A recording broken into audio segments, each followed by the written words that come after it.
Good morning, I'm Olivia Calfee. We are coming up on 5 a.m. on Tuesday, June 11th. Now let's go on ahead and send it over to meteorologist Tim Drawbridge for a look at your forecast this morning. Good morning, Olivia. Good morning, everyone. Waking up to a mostly clear sky this morning. Fog doesn't seem to be a problem just yet. My voice may be allergies. Gotta love this time of the year. Anyhow, visibility has actually recently dropped down to 6 miles in Lexington. That is the only case in terms of the reporting stations right now. And we run as cool as 47 with the update from Irvin to as warm as 60 down your way at Harlan. Satellite radar review.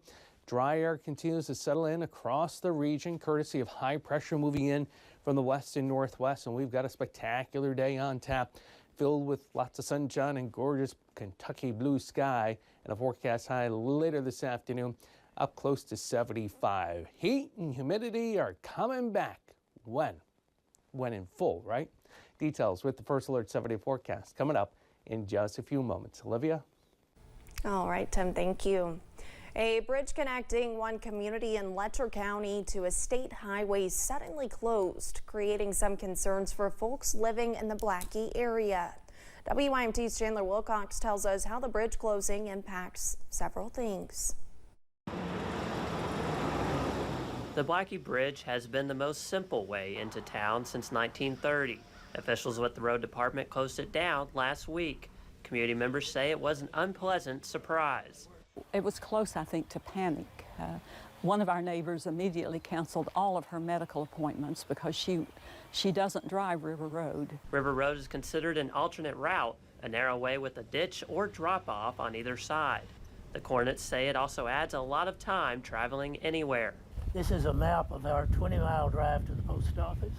A longer route also means longer response times for emergency management. First responders say they were denied emergency access to the bridge. We're going way out of the way.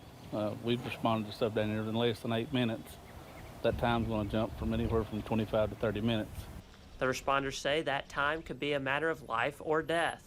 There is a strong possibility that this will cause someone to die, and I hate to be that strong about my concerns here, but that's where we're at. Gilly says there has not been much communication from the highway department.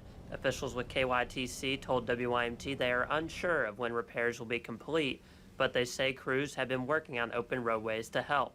In Blackie, Chandler Wilcox, WYMT Mountain News. KYTC officials say approximately 180 vehicles use the Blackie Bridge per day. Officials with the Help End Addiction for Life group in Letcher County are working to create a facility to help those going through addiction recovery. Hill President Dr. Sydney Whitaker says they have seen a similar facility make great impact in Lee County. She says the staff will be there for people looking to turn their lives around.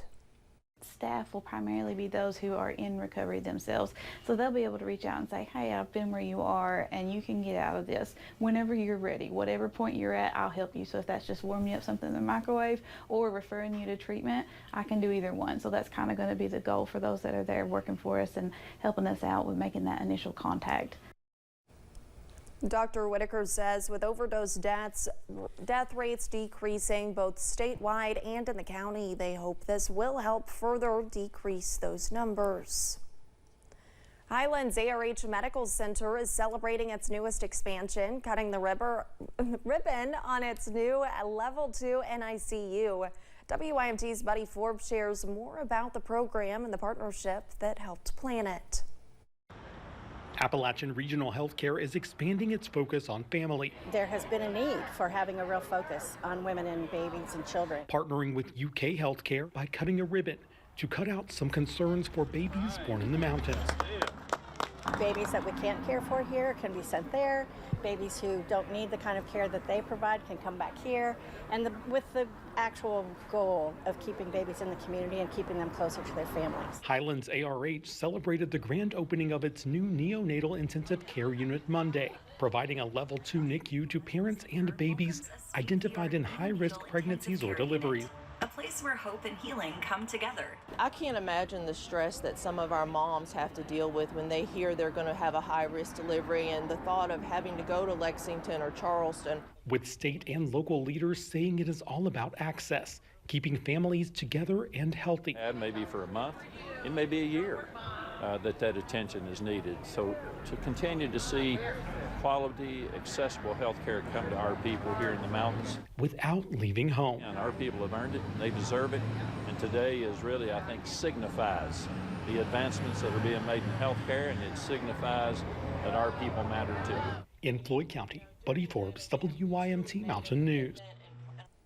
The NICU is already in use, which is why tours of the space were unavailable. And healthcare workers say it is a blessing to provide care and comfort to families during some of the scariest moments. The ribbon cutting was not the only thing celebrated at Highlands ARH yesterday. A new mobile program was also announced. Governor Andy Beshear Senior Advisor Rocky Adkins spoke at the ribbon cutting about the importance of quality health care in the mountains. After his words, he provided the hospital with a $400,000 check for a new mobile health clinic. Adkins says the funding is another investment in the region, taking the care to communities that need it most. You know, everybody don't have a vehicle. Everybody don't have access to be able to get in and drive 20 miles to come to a clinic. So this mobile clinic will go to them. And I think that is something that is needed, especially in rural areas of eastern Kentucky. Adkins, who is a cancer survivor, says early detection could save lives, and meeting people where they are is the best way to impact change.